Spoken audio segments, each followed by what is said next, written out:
Entre sombras y cenizas, aún arden los recuerdos de un mundo perdido. Bienvenidos a Memorias del Mictlán. En las profundidades del tiempo, cuando los dioses aún caminaban entre las sombras de las pirámides. Teotihuacán, la ciudad de los dioses, se erguía como un faro en el corazón de Mesoamérica. Sus templos tocaban el cielo, sus calles bullían de vida cósmica. Pero entonces, el equilibrio se rompió. Los cielos se oscurecieron, los vientos aullaron como bestias primordiales. Las pirámides ardieron en llamas devoradoras, y los dioses, se volvieron hacia los hombres con ojos de fuego y silencio eterno. El mundo no acabó en un estruendo, sino en un susurro de cenizas. Generaciones enteras vagaron en la oscuridad, buscando fragmentos de un saber perdido. ¿Fue un castigo divino? ¿Una prueba de los astros? O tal vez, el nacimiento de algo nuevo, forjado en el crisol del olvido. De las ruinas emergieron ellos, los toltecas. Herederos de los dioses, constructores de imperios etéreos. Sus ciudades brillaban como estrellas caídas, y sus leyendas. Sus leyendas aún susurran en el viento. Bienvenidos a un viaje a través del velo del tiempo, donde lo mítico se entrelaza con la realidad. Esto no es solo historia, es el eco de un mundo olvidado. Ahora, dejemos las sombras míticas y miremos a los hechos que la arqueología nos ha revelado.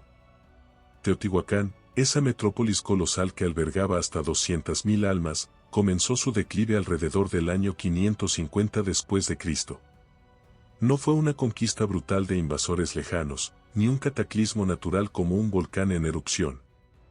Los expertos creen que fue un colapso interno, revueltas sociales, agotamiento de recursos, quizás sequías prolongadas que desestabilizaron su compleja sociedad.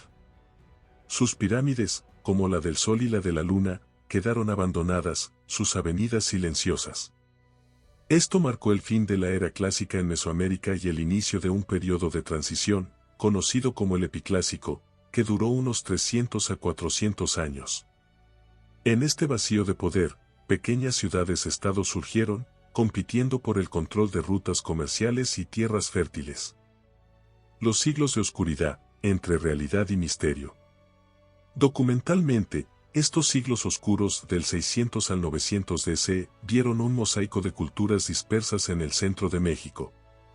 No había un imperio dominante, en su lugar, centros como Xochicalco en Morelos o Cacastla en Tlaxcala florecieron brevemente, mostrando influencias mixtas de Teotihuacán y otras regiones.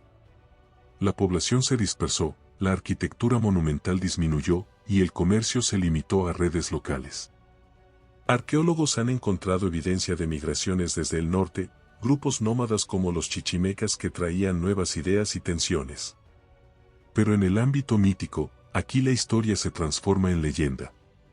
Imagina a sabios errantes, guardianes de pergaminos sagrados, huyendo de las llamas de Teotihuacán. Los dioses, dicen las crónicas aztecas posteriores, no abandonaron del todo a la humanidad. Quetzalcóatl, la serpiente emplumada, dios del viento y el conocimiento, velaba en las sombras, susurrando secretos a los elegidos. Era un tiempo de caos cósmico, donde el sol luchaba por renacer cada amanecer, y los hombres debían ofrecer sacrificios para mantener el equilibrio. Estos mitos no son meras fábulas, reflejan el trauma colectivo de una civilización que perdió su centro, y como el folclore preservó conocimientos astronómicos y rituales que sobrevivieron al colapso. El mito que sobrevive y el surgimiento de los toltecas. En las narraciones ancestrales, no todo pereció en las tinieblas. Los dioses eligieron a un pueblo para resguardar las brasas del saber antiguo, la astronomía que mapeaba las estrellas, los calendarios que contaban los ciclos del universo, los rituales que invocaban la lluvia y la fertilidad. Como guardianes de un fuego sagrado, estos proto-toltecas vagaron, esperando el momento de renacer. Históricamente, hacia el año 900 después de Cristo, un grupo migrante, posiblemente de origen náhuatl del norte, se estableció en el Valle de México. Liderados por figuras legendarias, fundaron Tollán, hoy Tula, en Hidalgo, que se convirtió en su capital. No era tan vasta como Teotihuacán, con una población máxima de alrededor de 40.000 habitantes, pero su influencia se extendió por Mesoamérica a través del comercio de obsidiana, turquesa y plumas exóticas. En el mito, Toyan era el lugar de los juncos, un paraíso urbano donde los edificios relucían como joyas celestiales, y los toltecas eran artífices divinos, maestros en la metalurgia, la cerámica y la escultura. El nacimiento y apogeo de Tula, la ciudad de los dioses renacidos. Examinemos los hechos. Tula Grande, la fase principal de la ciudad, floreció entre 950 y 1150 después de Cristo. Sus estructuras clave incluyen la pirámide B, coronada por los famosos atlantes, columnas de guerreros de 4.6 metros de altura, tallados en basalto, representando a soldados toltecas con espadas y escudos. El Palacio Quemado y el juego de pelota muestran una arquitectura influida por Teotihuacán, pero con toques guerreros, relieves de jaguares devorando corazones, águilas y serpientes. Los toltecas controlaban rutas comerciales que llegaban hasta el Golfo y el Pacífico, exportando artesanías y importando cacao y jade. Su sociedad era jerárquica, reyes sacerdotes al tope, guerreros, artesanos y agricultores. Pero en la esfera mítica, Tula era Toyancicocotitlan, el eje del mundo, donde Quetzalcóatl reinaba como un rey dios. Las leyendas hablan de un paraíso donde las mazorcas de maíz eran tan grandes como brazos humanos, y el algodón crecía en colores vibrantes. Los toltecas no eran solo conquistadores, eran los elegidos para restaurar el orden divino tras el caos, fusionando guerra y religión en un nuevo pacto con los cielos. Guerreros, sabios y su influencia legendaria. Históricamente, los toltecas expandieron su dominio mediante alianzas y conquistas, influyendo en regiones distantes como Chichén Itzá en Yucatán, donde se ven similitudes en la arquitectura y el culto a Quetzalcóatl. Allí llamado Kukulcán. Eran innovadores, introdujeron la metalurgia en bronce para herramientas y armas, y su arte enfatizaba el militarismo, con imágenes de sacrificios humanos para apaciguar a dioses como Tezcatlipoca. Económicamente, prosperaron con agricultura intensiva, usando chinampas y terrazas. Mitológicamente, tolteca significaba artista o sabio en náhuatl, los aztecas los veían como precursores culturales, copiando sus estilos y reivindicando descendencia tolteca para legitimar su imperio. Quetzalcóatl, en particular, es central, un rey histórico mitificado que promovió la paz, pero fue exiliado por rivales, prometiendo regresar, una profecía que influyó en la conquista española siglos después. Los guerreros, los dioses y el declive. Imagina la cima de la pirámide B al amanecer. 4 gigantes de piedra, los atlantes, se alzan contra el cielo rosado. Cada uno mide más de 4.5 metros, tallados en basalto volcánico con una precisión que aún desconcierta a los arqueólogos. Llevan espadas en la mano, escudos redondos, tocados de plumas y pectorales. No son simples columnas, son guerreros divinizados, guardianes eternos de un orden nuevo. En Tula, la guerra ya no era solo supervivencia, era sagrada. Los relieves en las paredes lo confirman, jaguares devorando corazones humanos, águilas con serpientes en el pico, cráneos encadenados, figuras de Tlaloc con ojos de serpiente. El sacrificio humano aparece con claridad, ya no es esporádico como en épocas anteriores, sino parte del pacto cósmico para mantener el movimiento del sol y la lluvia.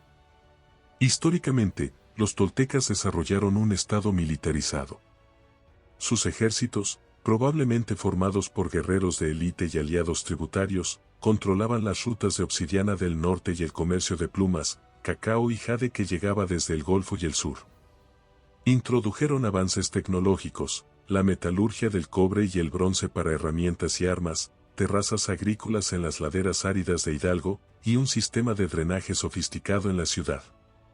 Pero también hay evidencia de tensiones internas, incendios intencionales en edificios ceremoniales, armas abandonadas, y un abandono gradual de la zona central de Tula alrededor del año 1150 después de Cristo. Las crónicas aztecas, escritas siglos después, cuentan otra versión. En Toyán reinaba Ceacatltopilzin-Quetzalcóatl, el rey sacerdote encarnación de la serpiente emplumada. Era un gobernante sabio que prohibió los sacrificios humanos, promovió las artes, la astronomía y la paz. Pero Tezcatlipoca, el dios espejo humeante, dios de la noche, la guerra y el destino, lo envidió. Con engaños, embriaguez y traición, lo obligó a romper sus votos. Humillado, Quetzalcóatl se exilió hacia el este, prometiendo regresar para reclamar su trono. Algunos dicen que partió en una balsa hecha de serpientes entrelazadas, otros que se convirtió en estrella matutina. Su partida marcó el fin de la era dorada. La ciudad se llenó de discordia, facciones rivales, hambrunas, sequías que parecían castigos divinos. Finalmente, los chichimecas del norte, pueblos nómadas y guerreros, descendieron como una tormenta. Tula ardió. Las llamas devoraron los palacios, los templos se derrumbaron, y los atlantes quedaron como testigos mudos de la caída. ¿Fue solo una invasión? ¿O el cumplimiento de una profecía? La arqueología muestra capas de fuego y destrucción deliberada alrededor de 1150 a 1180 después de Cristo. Pero los mitos insisten, cuando Quetzalcóatl se fue, el equilibrio se rompió de nuevo. Los toltecas, que habían surgido para llenar el vacío dejado por Teotihuacán, ahora dejaban su propio vacío. Sus supervivientes se dispersaron, algunos hacia el sur, llevando consigo el culto a Quetzalcóatl o Cuculcán hasta Chichén Itzá y Mayapán, otros hacia el Valle de México, donde sus descendientes ayudarían a fundar Tenochtitlán siglos después. El legado eterno. Los toltecas no desaparecieron del todo. Se convirtieron en semilla. En el imaginario mesoamericano, tolteca dejó de ser solo un pueblo, se transformó en sinónimo de excelencia. Para los aztecas, ser tolteca significaba ser artista, arquitecto, sabio, creador de belleza y orden. Copiaron sus columnas serpentinas, sus guerreros atlantes, su obsesión por Quetzalcóatl. Moctezuma mismo se proclamaba descendiente tolteca para legitimar su poder. Y cuando llegó Cortés en 1519, en el año Ceeacatl según el calendario, muchos creyeron que era el regreso prometido de Quetzalcóatl, un error fatal que cambió el destino de un continente.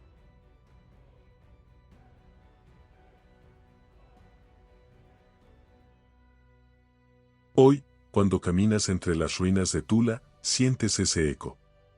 Los atlantes te miran desde lo alto, inmóviles, eternos. Las serpientes emplumadas talladas en piedra parecen a punto de cobrar vida.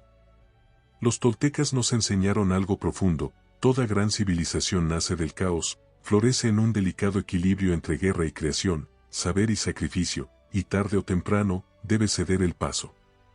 Pero su legado no muere. Vive en las pirámides que aún desafían el tiempo, en las leyendas que inspiraron imperios, en el maíz que aún alimentamos, en el calendario que aún nos guía. En el susurro del viento de Hidalgo, si escuchas con atención, aún puedes oír el rumor de Toyán. El rumor de un pueblo que, por un instante, logró que los dioses hablaran de nuevo con los hombres. Gracias por acompañarme en este viaje entre mito y piedra. Si te ha resonado esta historia, déjame un comentario. ¿Qué parte te impactó más? ¿Los atlantes, Quetzalcóatl o el misterio de su caída? Suscríbete y activa la campanita para no perderte la continuación, cómo los toltecas sembraron las semillas del imperio azteca, y mucho más.